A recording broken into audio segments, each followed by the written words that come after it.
juga dampaknya itu buat anak-anak didik kita di sekolah. Dan dengan sekolah Sukma, insya Allah apapun yang menjadi budaya positif itu sudah banyak yang kita realisasikan. Mari kita kulik satu persatu di budaya positif apa yang memang sudah terlaksana oleh kita, dan di budaya positif apa yang memang kita masih harus kita tingkatkan lagi. Namun sebelumnya Bapak Ibu, saya ingin sedikit bermain dengan Bapak Ibu sekalian, tapi sederhana saja ya. Bapak Ibu boleh stand up sebentar? Oke, jadi ada 3 instruksi yang nanti Bapak Ibu bisa ikuti. Kalau saya bilang baju, Bapak Ibu pegang di kalau saya bilang botak, berarti Bapak Ibu pegang di kepala, ya kan?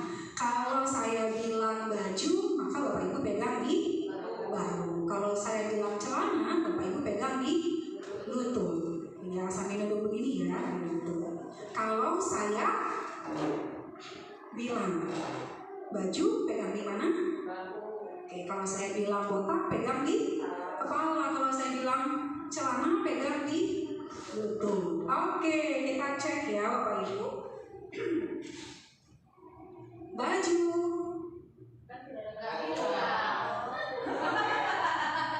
Cepat sekali koneknya Bu Zahra. Bu Zahra tadi nggak bergerak ya. Siapa tadi yang bergerak? Oh, nggak bergerak juga. Oke, langsung ini ya. Ininya cepat. Saya bilang pegang botak. Saya bilang pegang celana. Saya bilang pegang baju. Pegang celana. Pegang baju. Saya bilang pegang celana. Pegang celana. Pegang baju. Wow, luar biasa sekali. Sudah konsentrasi. Terima kasih banyak. Boleh duduk kembali Bapak Ibu. Ya, jadi teman-teman sekalian, saya mungkin lebih akrab panggil teman-teman saja ya. Agak canggung saya manggil Bapak Ibu. Nah, jadi teman-teman, sesi tadi itu tuh sebenarnya untuk tidak hanya untuk konsentrasi, tapi juga kita memahami instruksi yang diberikan ya. Beruntung tadi beberapa teman diingatkan oleh teman yang lain. Kita ngikutin instruksinya seperti ini gitu ya. Baik, terima kasih ya Bapak Ibu sudah bermain. Nah, Bapak Ibu, ini saya sebagai CDP Rekognisi memiliki tugas untuk membuat aksi nyata untuk modul 1.4 untuk chapter atau bab budaya positif ya. Nah, mungkin Bapak Ibu sudah sangat paham ya, karena di sini juga ada CGP yang sebelumnya sudah mengerti bagaimana budaya positif itu di sekolah gitu ya. Tapi bolehlah sebelumnya, kalau saya bilang budaya positif, apa mindset yang ada di Bapak Ibu sekalian? Ada yang mau berbicara? Oke, boleh Bu Zawahir, silakan. Baik, terima kasih Bu Sabri. Kalau menurut Zawa, budaya positif itu adalah hal-hal yang selalu kita lakukan di Sukma misalnya, baik misalnya kode etik sekolah, habis itu pakaian siswa sesuai dengan aturan, itu dikatakan salah satu budaya positifnya.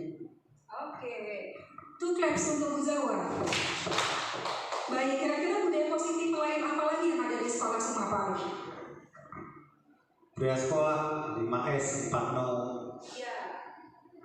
Budaya 5S dan 4.0. Two claps untuk Pak Ali. Ya. Jadi di hampir semua sekolah budaya 5S itu ada, tapi hanya ada di Sukma untuk budaya 4N ya. No smoking, no cheating, no bullying, dan no littering. Tambahannya satu lagi, no littering. Oke, baik Bapak Ibu. Nah, ini tadi seperti teman-teman sampaikan contohnya ya. Tapi kalau kita lihat mungkin lebih ke definisi, budaya positif itu adalah nilai, keyakinan, kebiasaan yang ada di sekolah, dan itu berpihak pada murid. Jadi setiap budaya sekolah kita itu sudah menjadi value dari setiap warga sekolah di Sukma. Jadi orang juga kalau misalnya tahu Sukma, oh sekolah yang memiliki budaya sekolah itu ya, jadi udah punya brandingnya gitu. Nah, artinya Sukma itu berarti sudah memiliki budaya positif ya. Apakah kemudian ini jadi sebuah kita? Pastinya ya. Dan apakah ini sudah menjadi pembiasaan baik di sekolah kita? Juga pastinya. Nah, kemudian apakah ini berpihak pada murid? Betul ya, jelas sekali dampaknya itu juga dirasakan betul oleh anak-anak.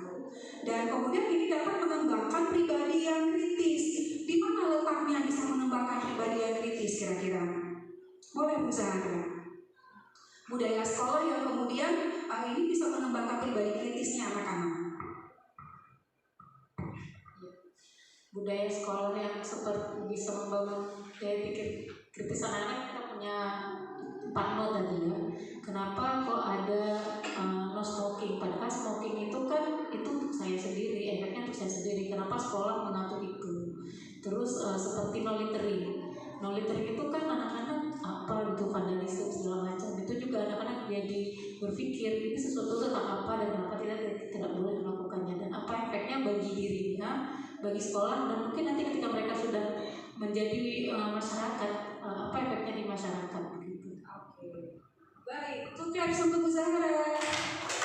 Ya, jadi setiap budaya yang sudah kita jalankan di sekolah, anak-anak mulai berpikir ya, ini untuk apa sih diterapkan, dampaknya buat saya apa, buat sekolah apa, buat masa depannya akan seperti apa, gitu ya. Nah, kemudian penuh hormat dan bertanggung jawab.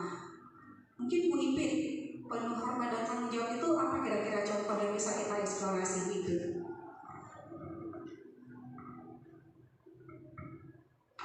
Kalau penuh hormat mungkin Bu lebih ke apa ya, 5S tadi ya. Dia ketika bertemu dengan gurunya dia mengucapkan salam dan menyalami gurunya, atau yang non muslim bisa kamu nyapa selamat pagi seperti itu. Kalau bertanggung jawab mungkin lebih ke tanggung jawab dia sebagai siswa, misalkan hadir ke sekolah 7.30, kita pun kalau seandainya ada siswa yang hadir lebih dari 7.30, cara mendisiplinkan mereka yaitu dengan mencatat berapa kali dia telat, sehingga nanti dia nggak akan mengulangi ke depannya lagi. Jadi itu menjadi tanggung jawab siswa sebagai siswa Sukma seperti itu. Oke, itu klaps untuk Bu Ipin ya. Benar. Jadi di setiap budaya yang kita terapkan di sekolah itu bisa menemukan tanggung jawabnya anak-anak ya. Nah, implementasi budaya sekolah, budaya positif itu dengan membuat keyakinan kelas. Nah, Bapak Ibu, di kelas siapa nih ada keyakinan kelas atau ada rules di kelas masing-masing? Ada ya semuanya ya. Mungkin Bu Depus boleh sebutkan salah satu keyakinan kelas yang dibangun di kelasnya Bu?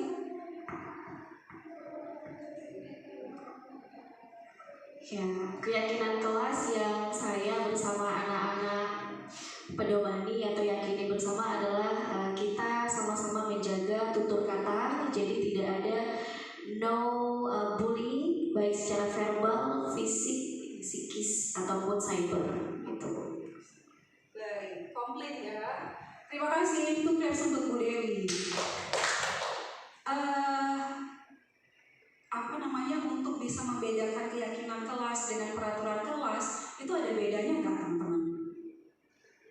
Apa sih peraturan kelas, beda nggak sih dengan keyakinan kelas? Beda. Oke, Bu Zawa. Baik, kalau menurut Zawa, kalau peraturan kelas itu kita gurunya yang ini sepihak, nggak melibatkan siswa gitu. Kalau keyakinan kelas murni dari anak-anak, penanya apa, kelasnya nyaman misalnya, itu nyaman. Berarti anak itu sudah memberikan ide, maka orang itu yang melaksanakan dan bertanggung jawab atas yang disarankan tadi. Itu bedanya. Baik, itu klaps lagi untuk Bu Zawa. Ya, benar ya. Jadi kita membuat rules di kelas itu tidak sebelah pihak, disetujui oleh semua warga kelas ya. Baik, terima kasih kawan-kawan. Nah, ini dia kalau kita lihat definisinya ya, atau apa sih sebenarnya keyakinan kelas itu manfaatnya. Jadi untuk menciptakan budaya positif itu maka perlu adanya keyakinan kelas dan prinsip-prinsip dasar di antara warga kelas. Nah, teman-teman tadi sudah langsung mengeksplorasi.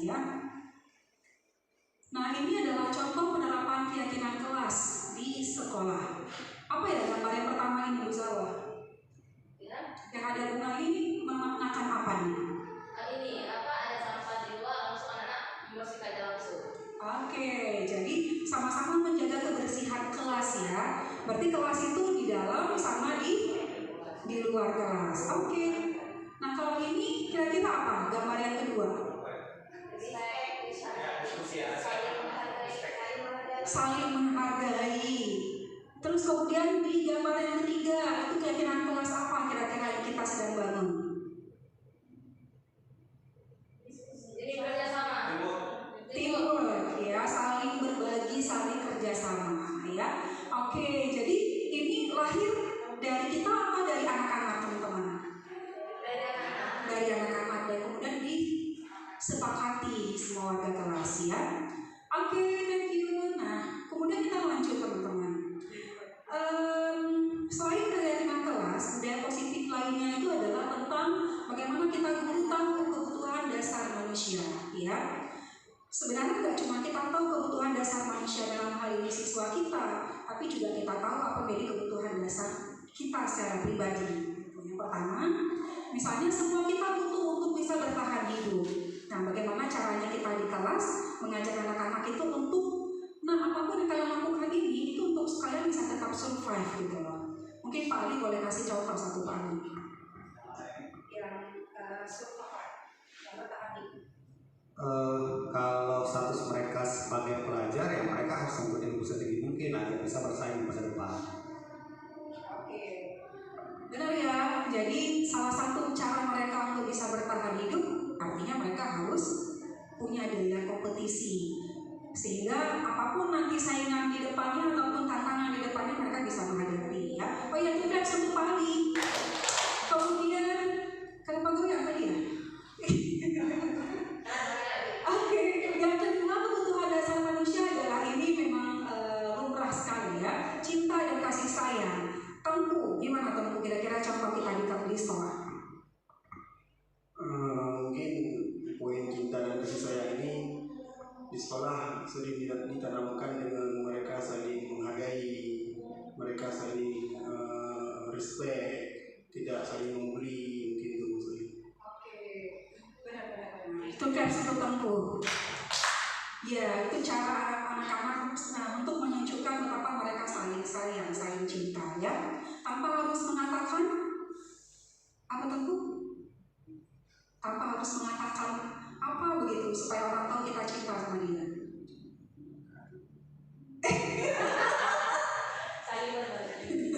Tanpa harus mengatakan aku cinta loh sama kamu gitu. Tapi dengan sikap tadi itu adalah salah satu action ya.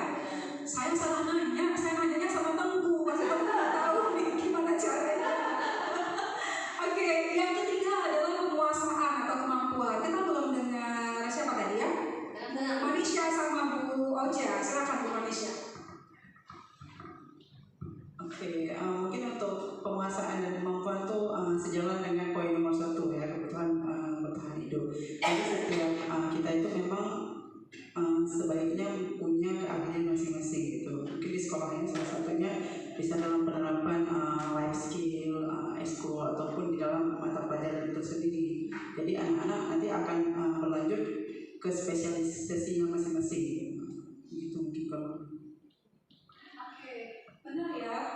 Jadi ada kemampuan atau keterampilan yang dia harus punya ya. Dan itu kalau di sekolah kita ada life skill atau integrasi dengan pelajaran. Kita tutup dulu untuk Bu Manisha. Dan yang terakhir ada Bu Oja. Bu Oja mungkin bisa langsung 2 ya. Kebebasan dan kesenangan. Gimana Bu Oja? Oke, tentunya di sekolah juga siswa ini memiliki poin kebebasan ya. Kebebasan artinya mereka bebas berpendapat, dimana kalau di kelas itu kita lakukan misalnya pemilihan ketua kelas atau di sekolah misalnya ada pemilihan ketua OSIS, kemudian penjadwalan piket. Nah itu dilakukan secara atas kesepakatan bersama.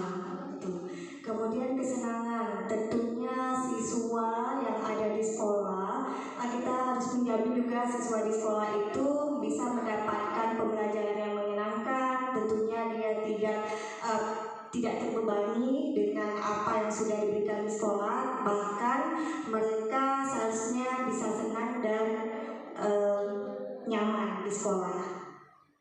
Mungkin itu.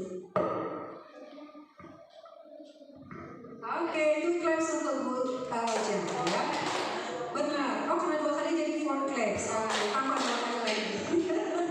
Ya, jadi gimana caranya kita menciptakan kebutuhan dasar yang terakhir, anak-anak bisa senang, anak-anak bisa nyaman, anak-anak bisa bebas tapi dalam koridor seperti itu ya. Baik teman-teman, terima kasih banyak untuk eksplorasinya. Dan kalau kita lihat, apakah kita sudah berusaha untuk menciptakan ini di sekolah kita? Sudah ya, dan bahkan sudah kita aplikasikan. Oke, good, luar biasa. Dan ini budaya positif berikutnya teman-teman, 5 posisi kontrol. Kadang kita tanpa kita sadari kita bertindak sebagai si penghukum. Kadang kita tanpa sadari bertindak sebagai pembuat orang merasa bersalah, ya kan? Kadang kita bertindak sebagai teman, kadang juga kita bertindak sebagai pemantau, kadang bisa jadi juga kita bertindak sebagai manajer. Kira-kira kalau di antara 5 posisi ini kita ada di mana ya? Mari kita lihat ya. Oh, boleh mungkin sedikit contoh misalkan.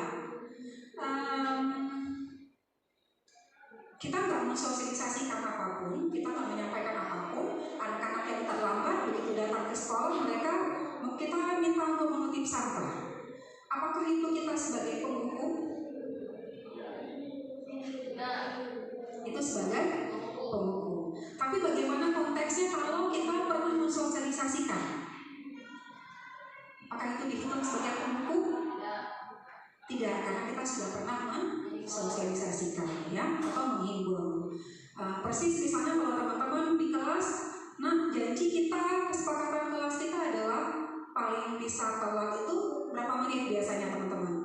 5 menit. Maka setelah 5 menit kalian belajarnya di luar. Nah, apakah kita sebagai penghukum ketika ada anak yang terlambat nantinya?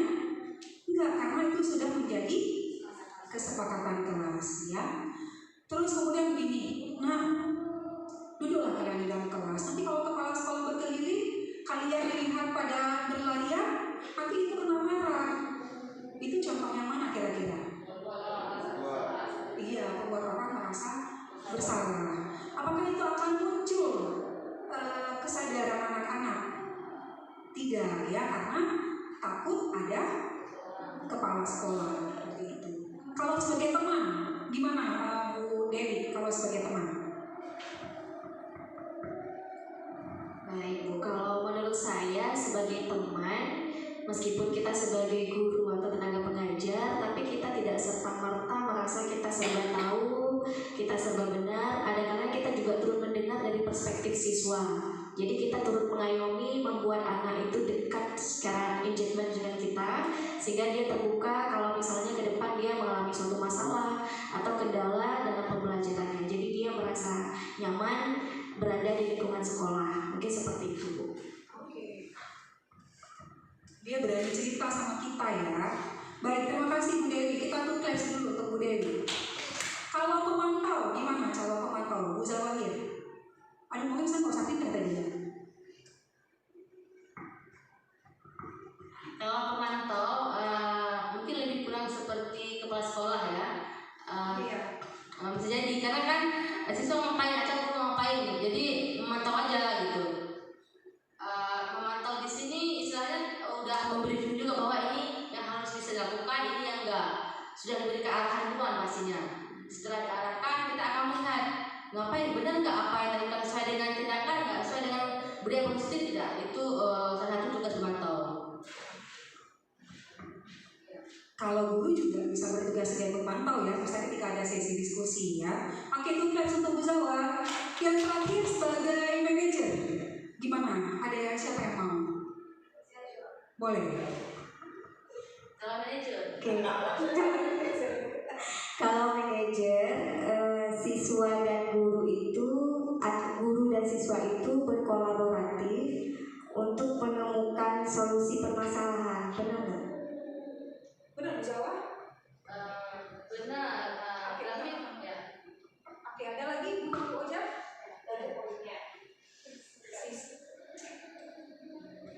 siswa dan guru saling berkolaborasi untuk bisa menemukan solusi begitu ya. Oke, kita tutup dulu untuk Bu Oja. Ada yang mau menambahkan teman-teman sebagai manajer?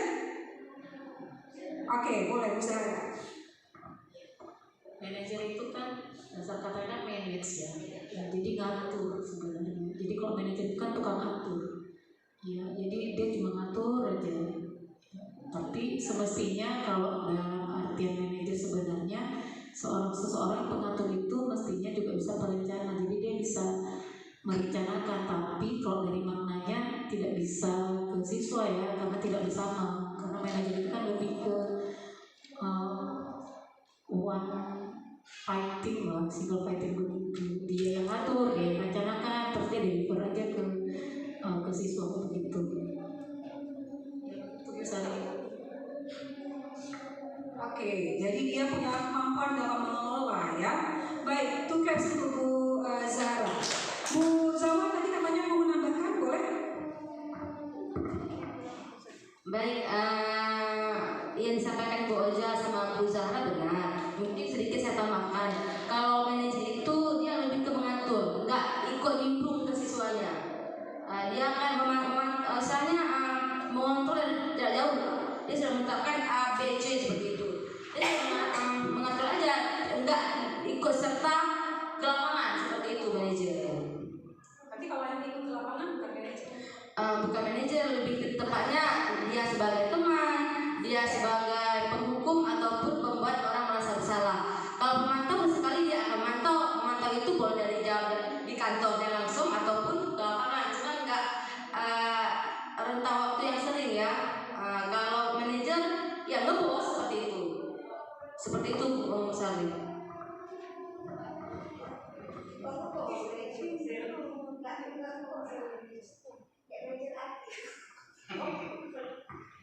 Iya, baik. Terima kasih Bu Zawa sudah menambahkan. Kita beri claps. Kita berikan 2 claps ya.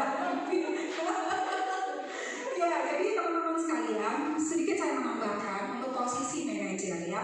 Benar bahwa manajer itu kan kalau kata bendanya manajemen ya, berarti mengelola. Nah, kalau udah pakai berarti ini si pengelola. Nah, si pengelola ini adalah posisi yang lebih komplit. Dia bisa menjadi si pembuat rasa bersalah, dia bisa menjadi si teman, si pemantau juga. Tapi dia tidak langsung kemudian misalnya begini, kayak posisi teman tadi ya. Teman itu kan cerita, anak-anak tuh cerita ke kita. Tapi kemudian, nah anak gimana jadinya kalau udah seperti ini? Kita tidak seperti itu. Terus kita bilangnya gimana? Nah kalau kamu berbuat seperti itu, kira-kira nanti apa dampaknya buat kamu sendiri? Seperti itu ya. Terus kemudian anak-anak menjawab, baru kemudian kita elaborasikan lagi. Nah, jadi si manajer itu begitu sifatnya. Sama seperti kalau manajer artis itu mereka menerima job, kemudian mereka tawarin ke artisnya gitu. Apakah kemudian artisnya mau nggak mau dia harus terima? Enggak. Di situ tuh ada sesi untuk bisa saling bernegosiasi atau berdiskusi seperti itu ya. Nah kita dengan anak-anak juga begitu. Apa bedanya jadi dengan teman? Nah kalau teman tadi misalkan anak-anak sharing atau anak-anak curhat gitu. Jadi kita bertindaknya itu tidak terlalu sampai kemudian ini solusinya, what is the next dan seterusnya seperti itu. Jadi ini arahnya itu malah lebih jauh ke depan kamu jadi jadi gimana rencana kamu ke depan? Terus kalau misalnya nanti berdampak bagi kamu, apa yang akan kamu lakukan? Misalnya nih ya, kalau ada siswa kita yang berkasus ya, Bu Oja ya. Terus misalkan dia tahu dampaknya dan dia merasakan dampak itu, misalkan dijauhkan oleh teman, nah nanti dia kedatangan cerita ke kita. Nah disitulah posisi manajer itu berlaku. Tapi kalau di posisi penghukum dan yang lain, dia nggak akan intens komunikasi dengan kita. Karena kita tidak mencoba untuk menawarkan solusi yang tahapannya itu lebih jangka panjang gitu. Jadi sesi diskusi, sesi negosiasi itu ada di dalamnya. Nah itu adalah sang manajer. Jadi mungkin tidak ngebosi ya. Kalau ngebosi itu tidak, jadi dia cuma perintah-perintah doang. Sementara ini dia tidak memerintah, tapi dia bernegosiasi.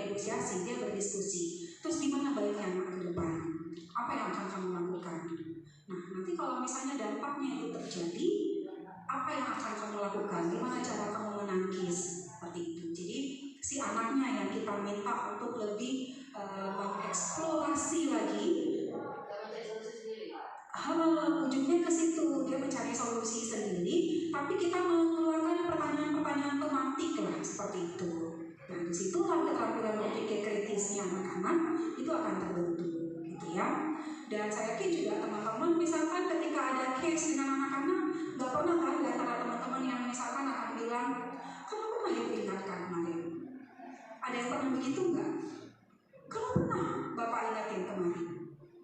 Enggak, justru kita sayang sama anak itu. Dia sampai kemudian dia merasa benar-benar terpuruk dengan dia udah tahu, tapi dia tetap berbuat juga, ya.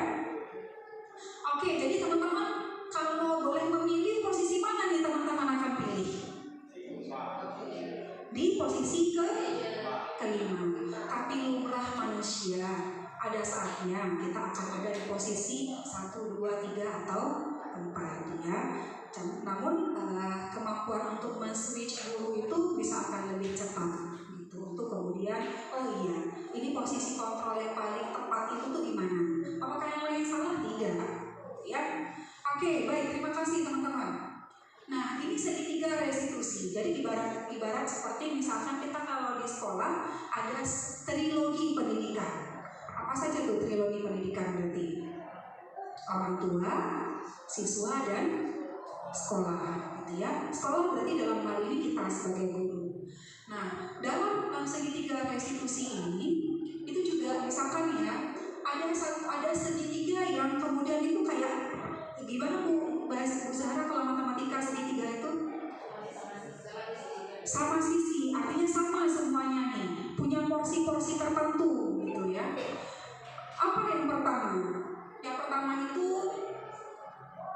menstabilkan identitas. Apa sih yang dilakukan di menstabilkan identitas?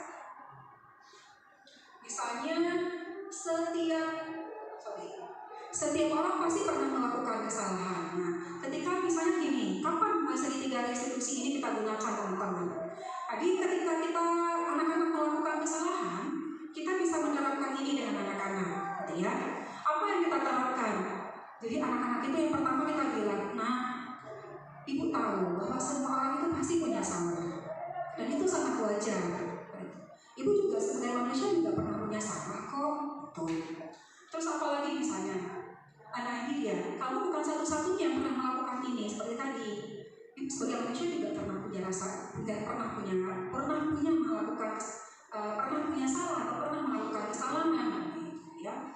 Itu kita sedang menstabilkan identitas. Identitas apa? Identitas dari si pelaku kesalahan tadi. Terus kemudian yang kedua, validasi tindakan yang salah.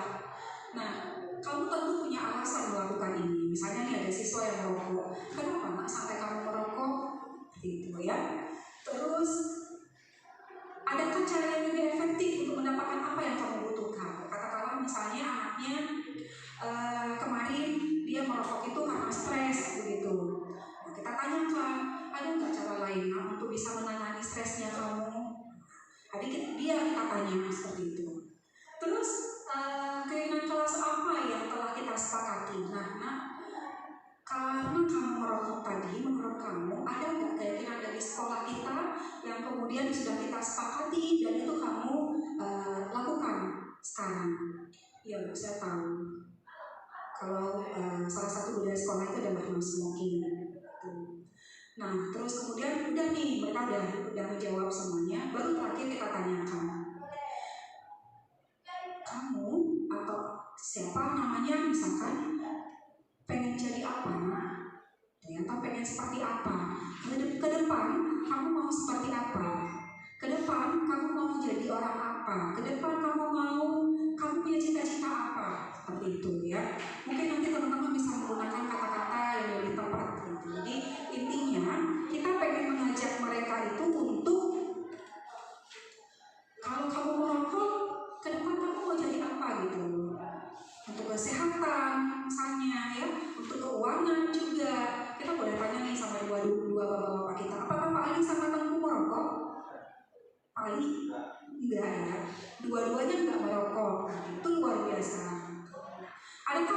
di sekolah kita yang merokok? Gak ada juga ya. Harusnya kalau anak-anak tuh melihat ya, oh guru saya ini gak ada yang merokok gitu, atau orang tua saya gak ada yang merokok. Nah, teman-teman, pertanyaan saya, kalau seperti ini pertanyaannya, apakah anak-anak itu merasa diadili tidak? Enggak ya. Justru sangat friendly, sangat kita mengayomi.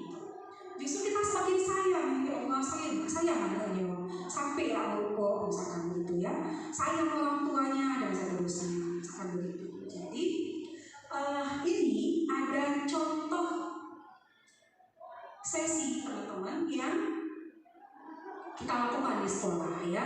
Tadi ada 2 anak cewek nih yang kita undang ke ruangan untuk kemudian kita lakukan praktek segitiga restitusi. Apa yang mereka lakukan? Simple sih sebenarnya, yang namanya anak perempuan gitu. Jadi mereka itu saat itu kedapatan membawa peralatan kosmetik yang lebih sedikit gitu dari yang harus biasanya. Kemudian kita tanyakan, kita terapkan segitiga restitusi, terus si anak juga merasa bahwa saya tidak terlalu diadili karena kita tanyakan mereka. Nah, kemudian yang kedua, ini sesi menstabilkan identitas.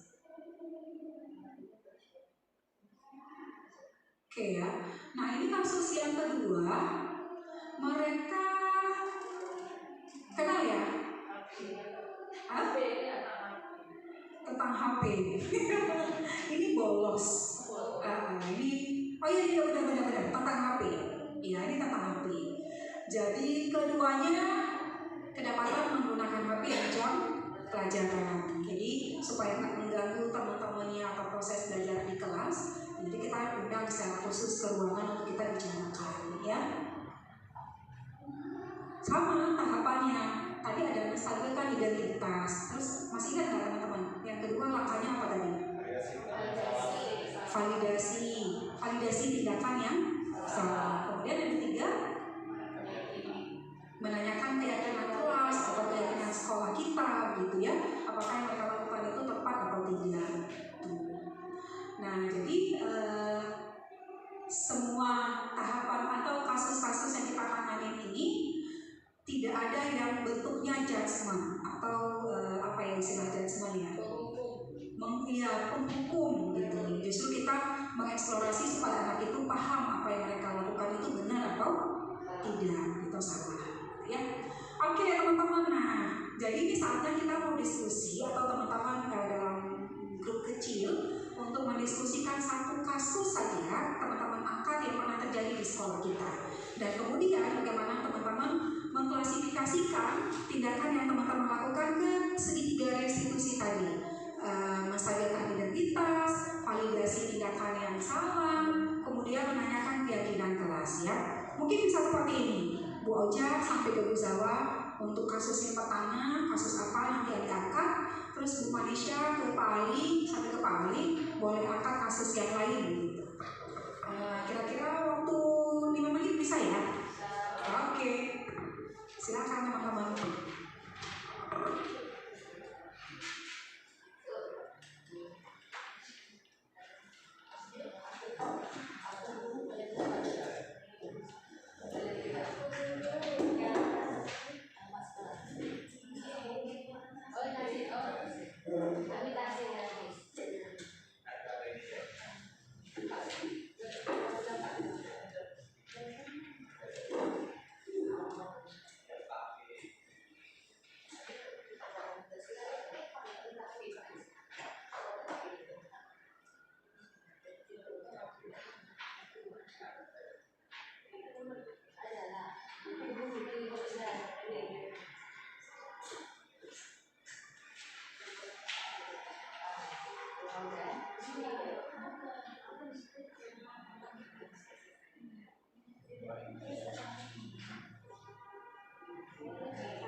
Oke, baik ya.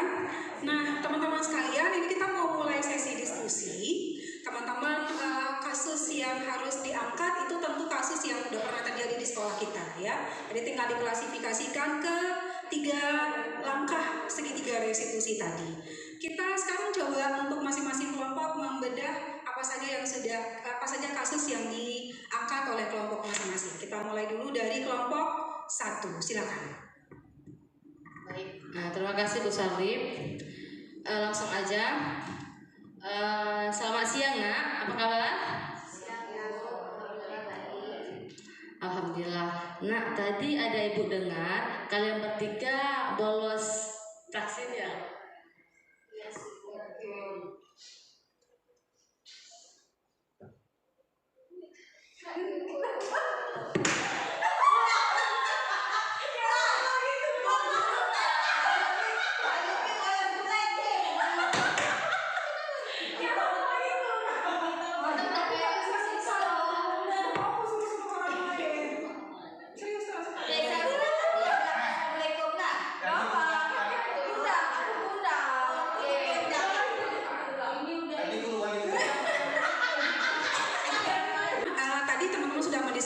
Sesi atau kasus yang diangkat.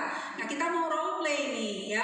Ada yang bertindak sebagai guru, ada yang bertindak sebagai siswa. Bagaimana teman-teman menerapkan segitiga restitusi di dalam menangani kasus yang sudah teman-teman pilih. Silakan. Kita mulai dulu dari kelompok 1 atau 2? Kelompok 1.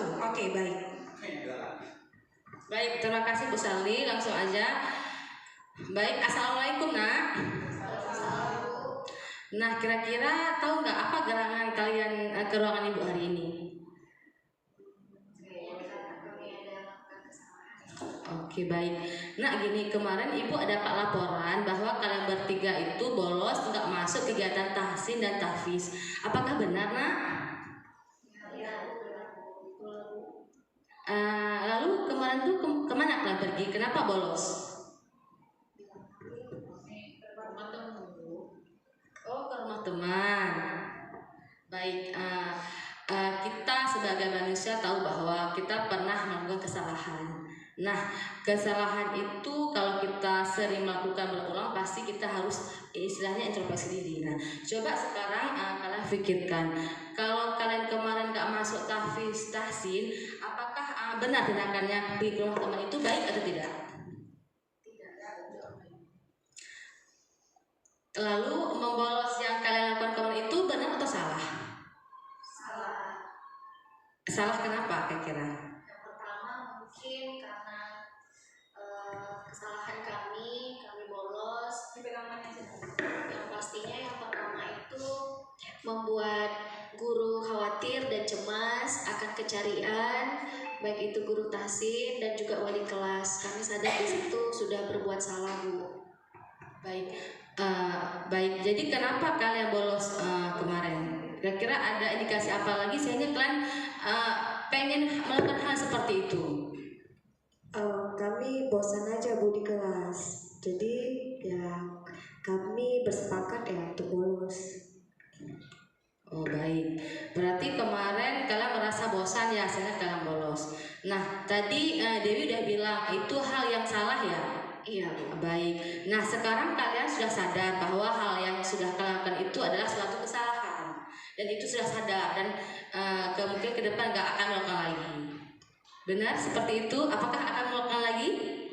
Insya Allah gak akan diulangi lagi, Bu.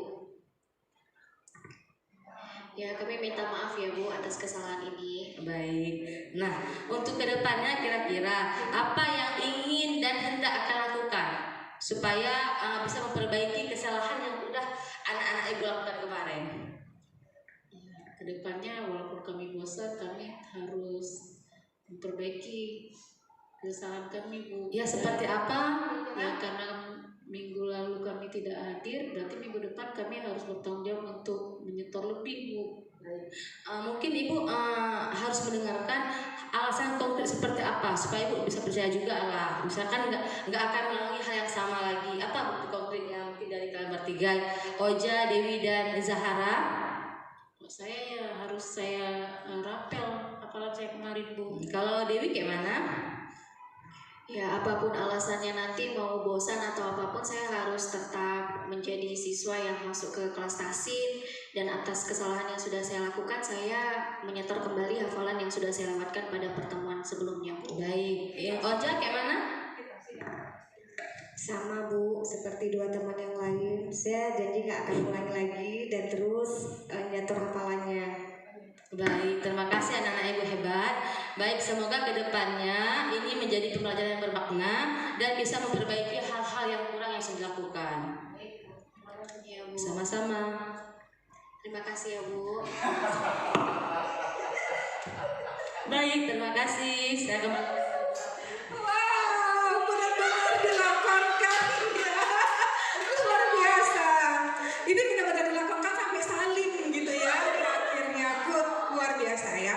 Gak apa-apa, saya justru jadi sangat luar biasa merasa bahwa oh begini loh cara guru Sukma mentreatment anak-anaknya gitu loh ya. Tadi yang banyak bicara siapa Tangguh? Depus yang benar-benar merasa bersalah ya.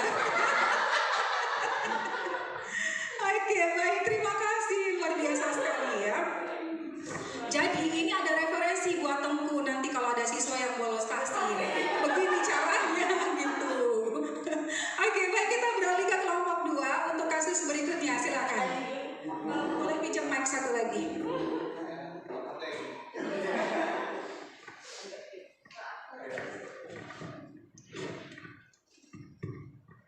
Oke, Andi, Ya Pak.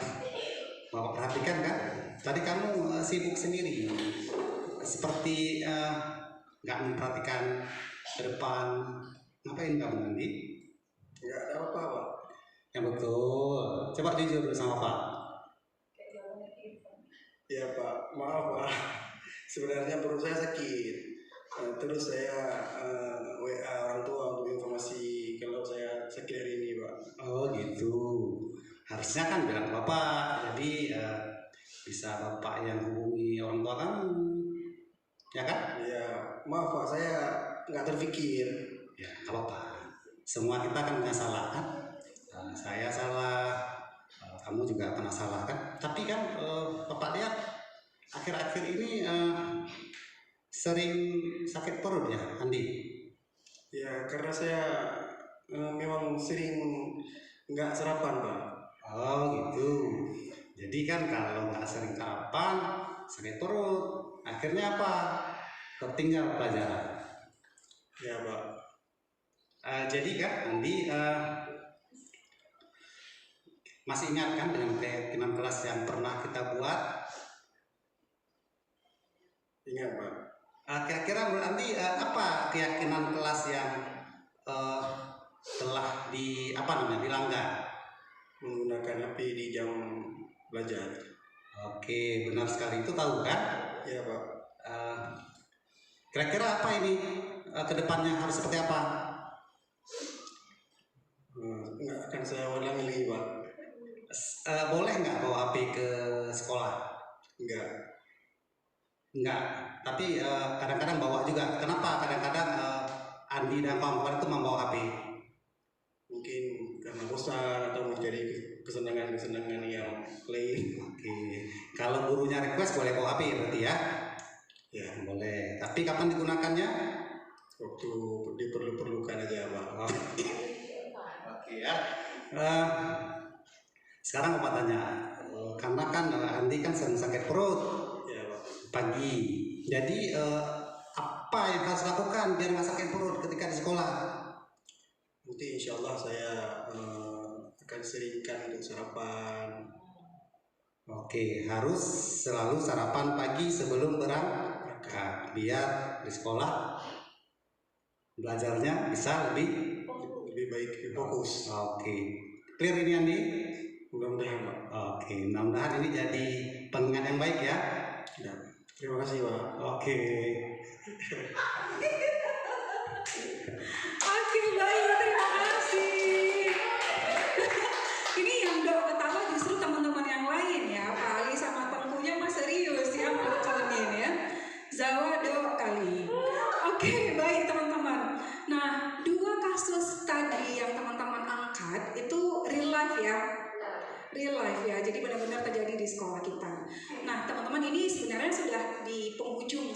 kita pada hari ini. Jadi mungkin tadi kita udah bahas yang pertama apa tadi ya? Keyakinan kelas, terus kemudian apa lagi? Kebutuhan dasar manusia, terus posisi kontrol, dan yang terakhir adalah segitiga restitusi, ya. Nah, di antara semua yang kita bahas hari ini teman-teman sekalian, saya boleh bertanya sedikit, mungkin perwakilan dari teman-teman sekalian sedikit merefleksi kebermanfaatan dari sesi yang kita bahas pada hari ini. Boleh, silakan. 2 orang aja mungkin. Saya boleh. Boleh, silakan. Mic-nya tadi mana ya, Pak?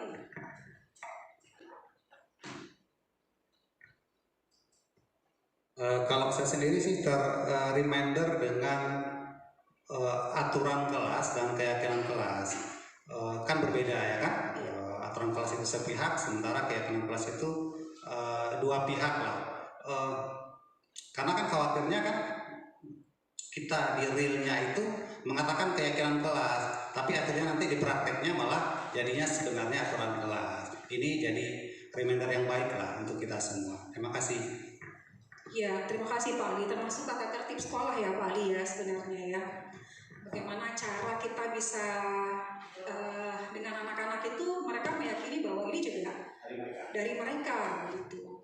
Nah, sesi MGD yang kita lakukan itu bisa sedikit menjembatani tidak teman-teman? Bisa ya. Meskipun nanti terulang juga lagi. Ya, tadi jawaban teman-teman, ya setiap manusia punya kesalahan gitu ya. Akhirnya proses pemakluman. 1 orang lagi boleh? Apa kebermanfaatan dari sesi kita pada pagi hari ini? Ini sudah menjelang siang ya. Boleh Tengku? Tengku mau menyampaikan sesuatu? Oh ya, oke, silakan.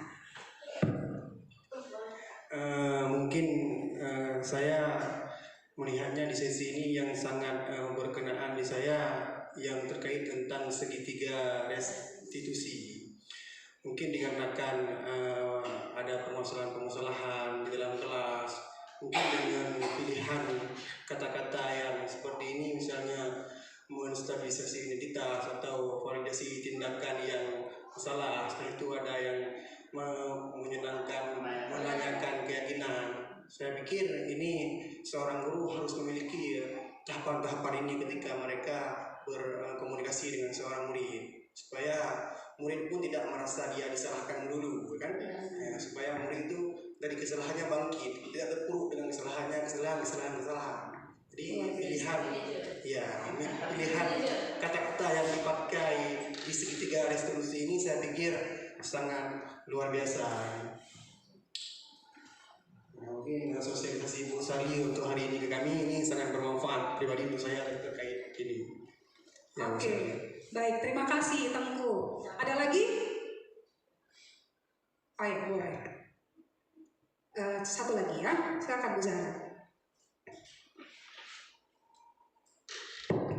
Ya, terima kasih atas kesempatannya. Sama seperti yang disampaikan Pak Ali dan Tengku.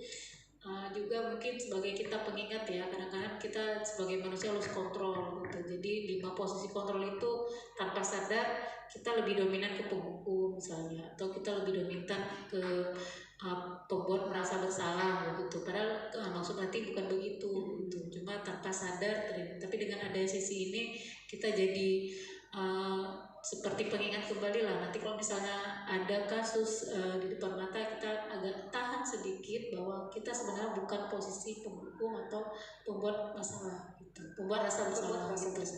Ya, terima kasih Bu Zahra. Baik, terima kasih Bu Zahra. Baik teman-teman, kita beri applause dulu untuk kita semuanya. Terima kasih ya untuk sesi pada hari ini. Artinya kebermanfaatan ini tidak hanya dirasakan oleh 1-2 orang, tapi kebermanfaatan ini bisa kita rasakan oleh kita semua ya. Dan kemudian apa yang menjadi budaya sekolah kita yang sudah bagus kita tingkatkan, apa yang memang harus kita tingkatkan lagi kita tingkatkan lagi. Dan saya sepakat seperti teman-teman bilang tadi, nanti ke depan ketika kita menghadapi siswa yang punya kasus, maka posisi kontrol kita libatkan. Terus kemudian kebutuhan dasar manusia juga kita libatkan. Seperti kita tahu, beberapa di antara anak-anak kita itu berasal dari keluarga yang divorce ya. Terus kemudian juga kita bisa berusaha mempraktekkan segitiga restitusi. Saling mengingatkan ya teman-teman ya. Terima kasih untuk sesi pada siang hari ini teman-teman sekalian. Semoga banyak manfaatnya. Saya minta maaf jika ada salah kata.